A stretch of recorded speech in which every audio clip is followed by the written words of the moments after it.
willkommen. Heute mal ein kleines Video über den Kühlschrank, wenn der Kühlschrank mal wieder nicht funktionieren will. Wie ihr ja vielleicht in meinem letzten Video gesehen habt, haben wir ein neues Wohnmobil, also für uns neu gebrauchtes Wohnmobil gekauft. Das ist Baujahr 2011, aber für uns ist es neu. Der Händler hat sich sehr große Mühe gegeben, hat uns alles gezeigt, auch alle Geräte angemacht und hat uns gezeigt, dass es funktioniert alles. Es funktioniert der Herd, es funktioniert die Heizung, es funktioniert der Boiler. Alles super. Auch der Kühlschrank hat er uns angemacht, wie man es so kennt.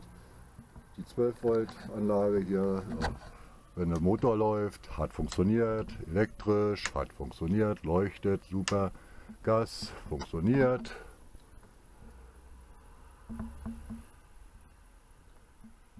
Wie man sieht, Lampe blinkt nicht mehr, Gas ist an. Alles super. Nur was der Händler nicht probiert hat, ist, ob der Kühlschrank auch kühlt. Wir waren jetzt dieses Wochenende unterwegs und natürlich haben wir den Kühlschrank vollgepackt und angemacht und wir hatten 20 Grad im Kühlschrank. Ist für Grillgut irgendwie nicht so ganz von Vorteil. Also ja. Ja, nun ist guter Rat teuer. Also wir haben das Wochenende so verlebt, wir sind ja Camper, also weiß man sich zu helfen.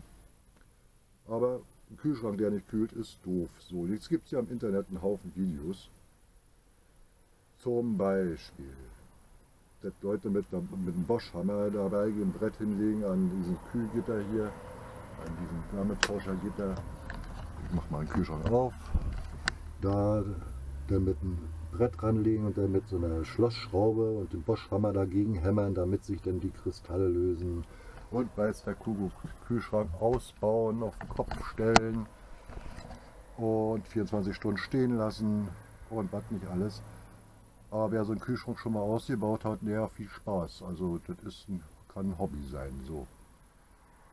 Also, sagen wir mal so, wenn jetzt hier alles funktioniert, so wie bei mir jetzt hier die Elektrik funktioniert, alles, man kann es ganz einfach prüfen, indem man mal kurz rausgeht. Einmal hier die zwei Gitter, einmal das untere, dann das obere und hier oben muss warme Luft rauskommen, weil es ja ein Wärmetauscher ist. Wenn warme Luft rauskommt, ist die halbe Miete ja schon mal drinne, weil dann nämlich alles funktioniert, egal ob Gas oder ob elektrisch. So, nun kann es sein, weil wir haben ja hier im Kühlschrank, in dem System, haben wir ja eine Flüssigkeit, und zwar setzt sie sich zusammen aus einem Gemisch zwischen Ammoniak und Wasser. So, und wenn das Wohnmobil schon ein bisschen länger gestanden hat, wahrscheinlich, oder auch schräg gestanden hat oder länger gestanden hat, dann stimmt dieses Gemisch nicht mehr und der Verdampfer kann das dann nicht mehr richtig gleichmäßig transportieren.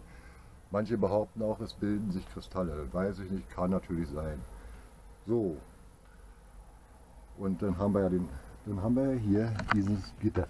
Hinter diesem Gitter, also dieses Kühlrippending hier, läuft dieses Rohr mit diesem Gemisch, was im Prinzip dann dieses hier kühlt und damit kühlt der Kühlschrank, beziehungsweise auch das hier Frierfach. So. Und das Ganze wird von unten, da ist ein Behälter drin, von hinten kann man das natürlich sehen, aber ich baue das jetzt nicht auseinander. Per Rohrsystem mit Schlängenlinien geht das hier oben durch. So. Und wenn das nicht mehr so richtig funktioniert, also dieser Austausch der Flüssigkeit nicht so richtig mehr funktioniert, dann kühlt der Kühlschrank nicht mehr richtig. So, und wie ihr sagt, da gibt es ja einige tolle Videos bei YouTube. Kühlschrank ausbauen, auf den Kopf stellen, 24 Stunden lang wieder einbauen. Wer das schon mal gemacht hat, ja, viel Spaß.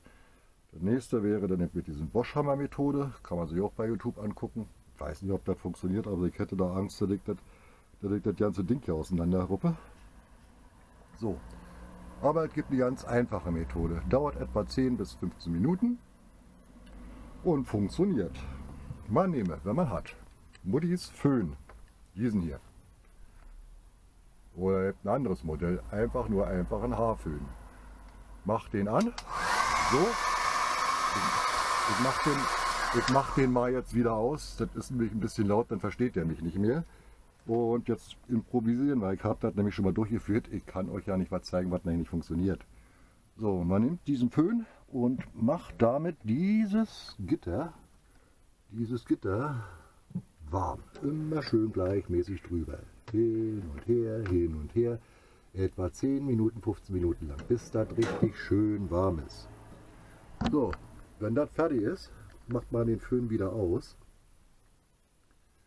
nimmt den raus und lässt das wieder auf Umgebungstemperatur kalt werden. Also nicht den Kühlschrank anmachen, den könnt ihr offen lassen, einfach nur wieder kalt werden lassen. Das dauert ungefähr eine Stunde, ja gut, vielleicht auch ein bisschen weniger. Die kann man einfach eine Stunde so stehen lassen, Sache erledigt. So, wenn das dann erledigt ist, macht man den Kühlschrank wieder zu und macht den Kühlschrank einfach wieder an. So, das war's. Und danach kühlt er wieder. Und das Gefrierfach friert wieder. Ja, so einfach ist das. Ohne große Umstände, man braucht bloß Muddis Föhn. Ja, und wenn euch das Video gefallen hat, dann gebt mir einen Daumen hoch oder abonniert meinen Kanal. Ich wünsche euch noch einen schönen Tag und wenn ihr mal Probleme mit eurem Kühlschrank habt, dann wünsche ich euch, dass ihr das damit wieder lösen könnt. Und bis zum nächsten Mal.